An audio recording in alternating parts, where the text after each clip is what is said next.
بیان کی جا رہی ہیں. اور چونکہ قرآن اللہ تعالیٰ کی صفات کی حامل کتاب جو ہے، اور اس کے متعلق اللہ تعالیٰ فرماتے ہیں وَكُلَّ شَيْءٍ فَصَّلْنَاهُ تَفْصِيلًا، ہم نے قرآن کے اندر ہر چیز کو انتہائی تفصیل کے ساتھ بیان کر دیا. تو اس کا مطلب یہ ہے کہ ہم قرآن کی کسی ایک آیت کے اندر، کسی ایک صورت کے اندر غور و فکر کریں گے، اور اس صورت کے اندر جو اس کا معنی مفہوم جو ہے اگر ہم اس کے اوپر اپنا ذہن مرکوز کر دیں تو اس کے اندر جو اللہ تعالیٰ کی صفات، جو اللہ تعالیٰ کی روشنی جو ہے وہ ہمارے اندر منتقل ہونا شروع ہو جاتی ہے. مثال کے طور پہ ہم سورہ ناس کو دیکھتے ہیں. سورہ ناس کے اندر اگر ہم تفکر کریں یا اور سورہ فلق کے اندر تفکر کریں تو آپ دیکھیں کہ ہم اس کے اندر جو ہے اللہ تعالیٰ کی صفات کو کس طرح جذب کرتے ہیں. دیکھیں اللہ تعالیٰ سورہ فلق کے اندر بتا دیں قل اعوذ برب الفلق، کہ آپ کہتے ہیں کہ میں جو ہے جو صبح کا رب جو ہے میں اس کی پناہ میں آتا ہوں. وہ صفات جو ہیں اللہ تعالیٰ کی، وہ صفات جو ہیں جو صبح کو تخلیق کرتی ہیں یا صبح کو اجاگر کرتی ہیں یا صبح کو نمودار کرتی ہیں، میں نے اس کی پناہ کے اندر آنا. چونکہ یہاں پہ صفت ربوبیت کا تذکرہ کیا جا رہا ہے اور ہم نے اس کی پناہ کے اندر آنا ہے، تو اس کی پناہ کے اندر ہم نے کس طرح آنا ہے اور اس کے ہمیں فائدے کیا ہوں گے، اس صورت کے اندر اس کی پوری تفصیل موجود ہے. دیکھیں یہاں پہ صفت ربوبیت کا تذکرہ کیا جا رہا ہے قل اعوذ برب الفلق. وہ صفت ربوبیت جو ہے جو جنہیں کسی چیز کو پھاڑتی ہے. ہم یہ کہتے ہیں کہ بھئی اندھیرے کو جب پھاڑا جاتا ہے، اندھیرا ختم ہوتا ہے تو روشنی نکل آتی ہے. تو اسی طرح جو ہے ہم کہتے ہیں بھئی زمین جو ہے جب پھٹتی ہے تو اس کے اندر جو ہے اناج نکلتا ہے، یا بیج جو ہے وہ پھٹتا ہے تو اس کے اندر سے جو ہے اس کے خواص جو ہے نمودار ہونا شروع ہو جاتے ہیں. تو جو خواص نمودار کرنے والی ایجنسی جو ہے، جو وہ طاقت جو ہے، وہ اللہ تعالیٰ کی صفت ربوبیت ہے. تو ہمارے سامنے بات آ گئی کہ اگر ہم صفت ربوبیت کے اندر جو ہے اپنا ذہن مرکوز کر دیں اور اللہ تعالیٰ کی صفت ربوبیت کے علاوہ ہمارے ذہن کے اندر کوئی خیال نہ آئے تو ہم جو ہے اللہ تعالیٰ کی پناہ کے اندر آ گئے. چونکہ آپ نے جو ہے صفت ربوبیت کو ارتکاز کیا اور صفت ربوبیت کے ارتکاز میں جو ہے اللہ تعالیٰ کی ذات کے علاوہ کوئی دوسرا خیال نہیں آیا، تو آپ کے اوپر جو ہے اللہ تعالیٰ کے علوم جو ہے وہ منتقل ہونا شروع ہو گئے. اس علوم کی منتقلی سے کیا ہوگا، اللہ تعالیٰ فرماتے ہیں من شر ما خلق، قل اعوذ برب الفلق من شر ما خلق. تو اس کا مطلب ہے کائنات کے اندر جتنی بھی چیزیں جو ہیں جو شر پہنچانے والی جو ہے، آپ اس کی اللہ تعالیٰ کی پناہ میں آ گئے تو آپ اس سے محفوظ ہو گئے. اچھا جب اب اللہ تعالیٰ کی صفات چونکہ آپ کے اوپر، آپ کے ذہن کے اندر صفت ربوبیت جو ہے اس کے آپ کا ذہن مرکزی اس میں مرکوز ہے، تو اس مرکزیت میں جو ہے آپ کا ذہن جو ہے ہر طرح کی جو شر دینے والی چیزیں جو ہیں کائنات کے اندر جو ہے آپ اس سے محفوظ ہو گئے. من شر غاسق اذا وقب. آپ دیکھیں وہ ہوا جو ہیں جو آپ کے سامنے نہیں، جس کو ہم تاریکی کہتے ہیں، اندھیرا کہتے ہیں، تو اس کے اندر بھی جو شر ہوگا آپ اس سے بھی محفوظ ہو گئے. دیکھیں مراقبہ جو ہے صفت ربوبیت کا کر رہے ہیں، اور صفت ربوبیت جو ہے آپ کو کیا بینیفٹ دے رہی ہے کہ کائنات کے اندر جو تخلیقات آپ اس کے شر سے بچ گئے، جو آپ کے حواس کے اندر تخلیقات نہیں آ رہی آپ اس کے شر سے بچ گئے. من شر النفاثات فی العقد. جب ہم اس کے اندر غور کرتے ہیں تو ہمارے دماغوں کے اندر جو ہے ایسی گھرے لگانے والے لوگ جو ہیں جو ہمارے ایسی شیطانی طرز فکر داخل کر دیتے ہیں، تو وہ اس طرز فکر شیطانی طرز ہم اس سے بھی پناہ میں آ جاتے ہیں. ہم یہ کہتے ہیں کہ دماغ کے اندر کوئی ایسی بد عقیدگی ڈال دی، جب دماغ کے اندر وسوسہ ڈال دیا ہے، یا دماغ کے اندر جو ہے شیطانی چیزیں ڈال دی، تو شیطان کے جب دماغ کے اندر دماغ کسی چیز کو قبول کر لیتا ہے تو ہم کہتے ہیں اس کا عقد لگ گیا، وہ جو ہے وہاں پہ باندھا گیا، یا اس کے دماغ کے اندر گرہ لگ گئی، جس کو ہم وسوسہ کہتے ہیں، یا جس کو ہم جو ہے اپنا بد عقیدگی کہتے ہیں، یا اللہ سے دوری کہتے ہیں. تو آپ صفت ربوبیت کا مراقبہ کرتے ہوئے اس شر سے بھی بچ جاتے ہیں. اب اللہ تعالیٰ کے فرماتے ہیں من شر حاسد اذا حسد. بھئی آپ دیکھیں جب آپ اللہ تعالیٰ آپ کو اپنی صلاحیتوں سے نوازتا ہے تو آپ کے حاسد لوگ بھی پیدا ہو جاتے ہیں. تو اللہ تعالیٰ فرماتے ہیں کہ جو حسد کرنے والے لوگ جو ہیں آپ ان کے حسد سے بھی بچ جاتے ہیں. لیکن بچ کس طرح جاتے ہیں کہ آپ نے اپنا ارتکاز جو ہے صفت ربوبیت کے اندر جو ہے اتارا ہوا ہے. تو جب ہم صفت ربوبیت کو جو ہے سامنے رکھتے ہوئے ارتکاز کرتے ہیں تو اللہ تعالیٰ کی وہ تخلیقی علوم جو ہیں جو کائنات کے اندر صفت ربوبیت کی شکل میں کام کریں ہمارے اوپر منکشف ہونا شروع ہو جاتے ہیں. تو دوسرے لفظوں میں جب یہ چیزیں آپ کے اوپر منکشف ہونا شروع ہو گئی تو عرف عام میں ہم یہ کہیں گے کہ آپ نے سورہ فلق کا مراقبہ کیا. تو اسی طرح جو ہے ہم سورہ ناس کی بات کرتے ہیں. سورہ ناس کے اندر دیکھیں اللہ تعالیٰ جو ہے اپنی 3 صفات کا تذکرہ کر رہا ہے، اور 3 صفات جو ہیں اسے اس میں اپنی توجہ جو مرکوز کرنی ہے. اللہ تعالیٰ فرماتے ہیں قل اعوذ برب الناس، کہو میں پناہ میں آتا ہوں جو انسانوں کا رب جو ہے. اب انسانوں کی پرورش کس طرح ہوتی ہے؟ اب انسان کی زندگی کے اندر غور و فکر کریں کہ انسان کھانا کھاتا ہے، انسان پانی پیتا ہے، انسان سوتا جاگتا ہے، یہ وہ عمل جو ہے اس کی پرورش کرتے ہیں. اب دیکھا جائے تو خوراک کی پرورش کس چیز سے ہوتی ہے؟ تو خوراک کی پرورش ہم کہتے ہیں پانی سے، ہوا سے، سورج کی روشنی سے ہوتی ہے. سورج کی روشنی اور ہوا کی پرورش کس سے ہوتی ہے؟ تو ہم پس پردہ اس نظام کے اندر جتنا تفکر کریں گے تو آپ کو جو ہے روشنی، نور اور اللہ تعالیٰ کی صفات یا تجلی جو ہے وہ سامنے آئے گی. تو آپ دیکھیں کہ جب آپ صفت ربوبیت کا انسان کے اوپر غور و فکر کر رہے ہیں، جو انسانوں کا جو پروردگار جو ہے اس کے اوپر آپ غور و فکر کر رہے ہیں، تو انسان کی پرورش سے لے کے اس سارے نظام کے پس پردہ جو اللہ تعالیٰ کا نظام کام کر رہا ہے، تو آپ صفت ربوبیت کے ساتھ اس کے ساتھ اٹیچ ہو جاتے ہیں. اب آپ کی توجہ جو ہے صفت ربوبیت کی طرف ہے، آپ کا ارتکاز بھی صفت ربوبیت کی طرف ہے. تو اس کے نتیجے میں یہ کیا ہوگا کہ اللہ تعالیٰ کی تمام صفات جو کائنات کے اندر کام کری ہے وہ آپ کے اوپر منکشف ہو گئی. اس کے بعد اللہ تعالیٰ فرماتے ہیں مالک الناس. اب جو ہے کہ جو انسانوں کا مالک ہے، آپ دیکھیں انسان جب تخلیق ہوتا ہے، انسان کی پرورش ہو گئی، تو جو پرورش کرنے والا جو ہے اصل میں اسی چیز کا وہ مالک بھی ہے. تو انسانوں کی پرورش اللہ تعالیٰ نے کی ہے، تو انسانوں کا مالک بھی اللہ تعالیٰ کی ذات ہی ہوئی.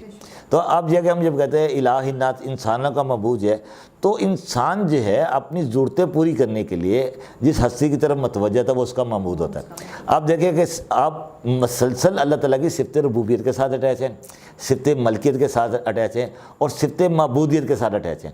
تو یہ تین صفات جو ہے اللہ تعالیٰ کی جو ہے، جب آپ اس کا ارتکاز اتنا بڑھ جاتا ہے، آپ کا جو ہے مراقبہ اتنا زیادہ ان صفات کے اندر مضبوط ہو جاتا ہے، تو اس کے نتیجے میں یہ ہوگا کہ آپ کے اندر من شر الوسواس الخناس الذی یوسوس فی صدور الناس من الجنۃ والناس، تو آپ کے دماغوں کے اندر جو وسوسہ جو ہے جو اللہ تعالیٰ کی ذات سے دور کرتا ہے، آپ اس سے ہمیشہ کے لیے محفوظ ہو گئے.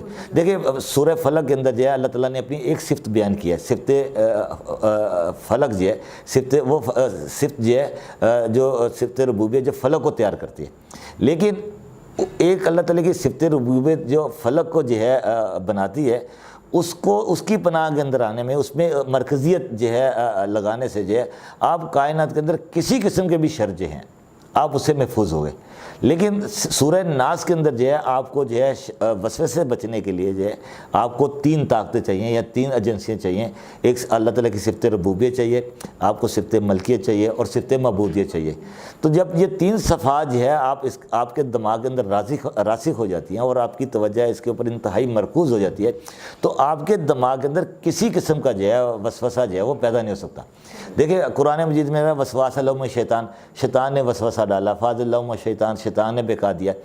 تو یہ والا مقام جو ہے جب آپ صفت ربوبیت، صفت ملکیت اور صفت معبودیت کے اوپر مرکوز ہوتے ہیں، تو اس مقام پہ جو ہے پھر شیطان کا کسی قسم کا حربہ جو ہے وہ آپ کے اوپر اثر انداز نہیں ہو سکتا.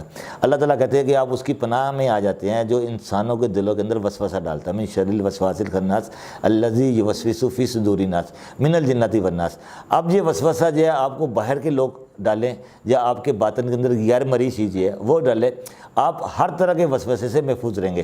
چونکہ وسوسہ ایک ایسی چیز ہے جو آپ کو اللہ تعالیٰ کی ذات سے دور کرتا ہے. لیکن جب آپ اپنا ذہن جو ہے مراقبے کے ذریعے صفت ربوبیت، صفت ملکیت اور صفت معبودیت کے اندر رکھتے ہیں، تو آپ کا دماغ اتنا مضبوط ہو جاتا ہے کہ آپ اللہ تعالیٰ کی صفات کو باقاعدہ اپنے اندر محسوس کرتے ہیں اور آپ کو اللہ تعالیٰ کی ذات کے اور صفات کے علاوہ کچھ نظر نہیں آتا.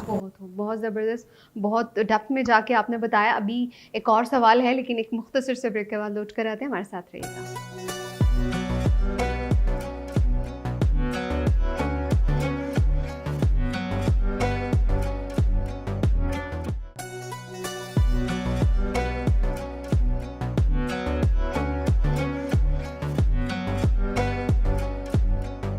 ویلکم بیک ناظرین. بہت ہی خوبصورت بات آپ نے کہی وحید صاحب. اب مجھے یہ بتائیے گا، جتنا میں نے اس چیز کو سمجھا سنا اور بہت ساری چیزیں جو ہیں وہ نت نئی سامنے جو کہ ہمیں معلوم نہیں تھیں، جتنا مجھے سمجھ میں آیا ہے وہ یہ ہے کہ اس میں نیت کا باندھنا بہت زیادہ ضروری ہے. جیسے ہم اکثر بہت ساری ایکسرسائز کرتے ہیں تو اس میں آپ ایکسرسائز کر رہے ہیں، ڈزنٹ میٹر کہ آپ کا مائنڈ کس طرف ہے، آپ کے اندر کیا سوچیں آ رہی ہیں، لیکن مراقبے کے لیے ضروری ہے کہ آپ کی نیت باندھنا. اس پر تھوڑا سا ایکسپلین. دیکھیں میں نے شروع میں عرض کیا تھا کہ جو ہے آپ کا جو ٹارگٹ جو ہے، جو آپ کا ارادہ جو ہے، اس میں آپ کی توجہ جو ہے وہ مرکوز ہونی چاہیے. تو جتنی زیادہ توجہ مرکوز ہوگی اسی مناسبت سے جو ہے مراقبے کے اثرات جو ہے آپ کے اوپر وارد ہوں گے. اور مراقبہ جو ہے ہماری نجی زندگی کے اندر بھی جو ہے اس کا عمل دخل اسی طرح ہے جیسے روحانی زندگی کے اندر ہے. مثال کے طور پہ جو ہے آپ ہانڈی روٹی کرتی ہیں تو اگر آپ کی توجہ جو ہے ہانڈی روٹی کرنے کی طرف نہیں ہے تو آپ کا کھانا اچھا تیار نہیں ہوگا. اس کا مطلب یہ ہے کہ اگر آپ ذہنی ارتکاز کے ساتھ جو ہے اچھے طریقے سے کھانا پکاتی ہیں تو آپ دیکھیں کھانے کے اندر ٹیسٹ بھی ہوگا, کھانا بہت اچھا بھی پکے گا اور اس میں جو ہے آپ کی صلاحیتیں بھی سامنے آئیں گی. اسی طرح مادی دنیا کے اندر ہم کہتے ہیں بندہ ٹیلر ماسٹر ہے, کپڑے سی رہا ہے, تو اگر اس کی توجہ پراپر کپڑے سینے کے اندر نہ ہو تو دیکھیں کہ اچھا رزلٹ نہیں گا, کپڑے خراب ہوں گے اور جو ہے نقصان بھی ہوگا.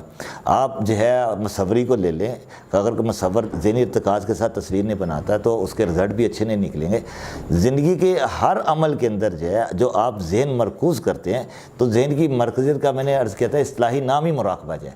تو مراقبہ جو ہے ہماری زندگی کے ہر فعل کے اندر شامل ہے, ہر حرکت کے اندر شامل ہے.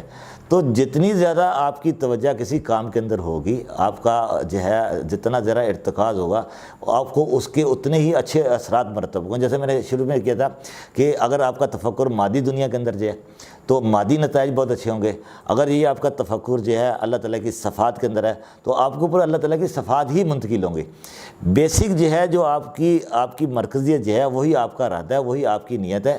اس ارادے اور نیت کے اندر جو ہے آپ کا ارتکاز جتنا ذرا بڑھ گیا اسی مناسبت سے آپ کی زندگی کے اوپر اثرات مرتب ہوں گے. بہت زبردست, بہت خوب. اچھا یہ ایک آخری سوال آپ سے پوچھیں گے کیونکہ یہ بہت کامنلی جو ہے وہ ہماری زندگیوں میں عمل دخل ہے اس بات کا. بہت سارے لوگوں سے ہم ملتے ہیں تو ہم کہتے ہیں کہ ہم نے انرجی کو اٹریکٹ کیا, جیسے کہ پازیٹیو جو انرجی ہے یا نیگیٹو انرجی, آپ کو ویوز آتی ہیں, اگر تو وہ وائبز آپ کو آتی ہیں, کسی سے اچھی وائبز آتی ہیں, کسی سے بری وائبز آتے ہیں, پھر آپ بہت سارے لوگ اسی بات پہ تعین کرتے ہیں کہ ہمیں تعلق رکھنا ہے یہ نہیں رکھنا. تو یہ جو پازیٹیو وائبز اور نیگیٹو وائبز ہیں اس پر تھوڑی سی روشنی ڈال دیجیے گا, پھر ہم آپ کو اجازت دیں گے. ہاں نہیں تو اب دیکھیں کہ جب ہم معاشرے کے اندر دیکھتے ہیں بہت سارے لوگوں کا چہرہ جو ہے, بہت سارے لوگوں کا رویہ جو ہے وہ آپ کے سامنے آتا ہے تو رویے اور چہرے میں جو ہے جو ریز نکلتی ہے آپ فوری جج کر لیتے ہیں کہ اس بندے کی پرسنالٹی کیسی ہے.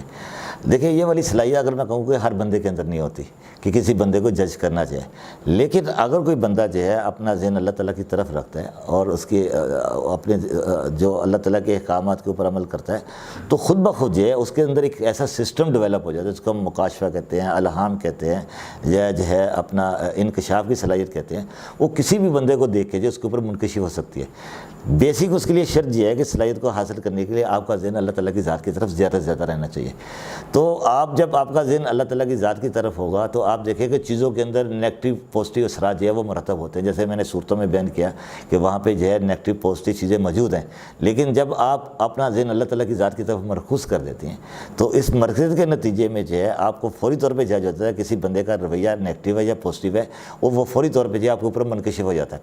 تو بیسیکلی یہ ایک صلاحیت ہے کہ کسی بندے کے اندر جو ویز نیگیٹو کام کر رہی ہے پازیٹیو کام کر رہی ہے اس کو جو ہے آپ مراقبے کے اندر ارتکاز پیدا کر کے صلاحیت کو اجاگر کر سکتے ہیں. بہت زبردست. اب میں چاہوں گی کہ عروج ٹی وی کے جو ویورز ہیں ان کے لیے ایک پیغام آپ دے دیں. بھائی تصوف یا روحانیت کا بنیادی مقصد یہ ہے کہ بندے کا ذہن جو ہے اللہ تعالیٰ کی ذات کی طرف ہونا چاہیے. آپ دیکھیں جتنے بھی انبیاء کرام جو ہیں وہ کسی مذہب کے اندر موجود ہیں, ہر مذہب کے اندر ہر نبی نے جو ہے بندے کو اللہ تعالیٰ کی ذات کی طرف راغب کرنے کی بات کی ہے. تو ذہن کو اللہ تعالیٰ کی ذات کی طرف مرکوز کرنے کے لیے جو ہے جو ہمارے اولیاء کرام نے, بزرگوں نے جو چیزیں تیار کی ہیں اس میں عبادات ہیں. عبادت کے اندر نماز ہے, حج ہے, زکوٰۃ ہے اور جو ہے نیک اعمال جو ہیں, ان کے اندر جو ہے آپ کا ذہن جتنا زیادہ مرکزیت حاصل کرے گا, چونکہ ان کا تعلق اللہ تعالیٰ کی ذات کے ساتھ, اللہ تعالیٰ کی صفات کے ساتھ ہے, تو میں سمجھتا ہوں کہ تصوف یا روحانیت جس کا بنیادی مقصد یہ ہے کہ بندے کے اندر جو ہے اللہ تعالیٰ کی صفات جو ہیں وہ اجاگر ہوں. تو میں سمجھتا ہوں کہ اگر کوئی بندہ جو ہے اپنے آپ کو اللہ تعالیٰ کی ذات کے ساتھ اٹیچ کر لے تو اس کے اندر جو ہے خوف اور غم نکل جاتا ہے. خوف اور غم نکلنے سے مراد جو ہے وہ بندہ ٹائم اینڈ اسپیس سے آزاد ہو گیا. تو یہ والی کیفیت جو ہے بندے کو اللہ تعالیٰ کی ذات کے قریب کرتی ہے, اور اس کی کیفیات وہی ہیں جو اللہ تعالیٰ نے قرآن کے اندر جنت کی شکل میں بیان کیا ہے کہ جنت کے اندر عشائشیں ہیں, سکون ہے, اللہ تعالیٰ کی صفات وہاں کا, اللہ تعالیٰ کی صفات کا وہاں پہ جو ہے مکمل مظہر بنتی ہیں. تو کوئی بھی سالک جو ہے جب اپنا ذہن کے اندر اللہ تعالیٰ کی ذات کو سامنے رکھتے ہوئے جو بھی عمل کرے گا، جو بھی کوشش کرے گا، اس کے اوپر اللہ تعالیٰ کی صفات منتقل ہوں گی.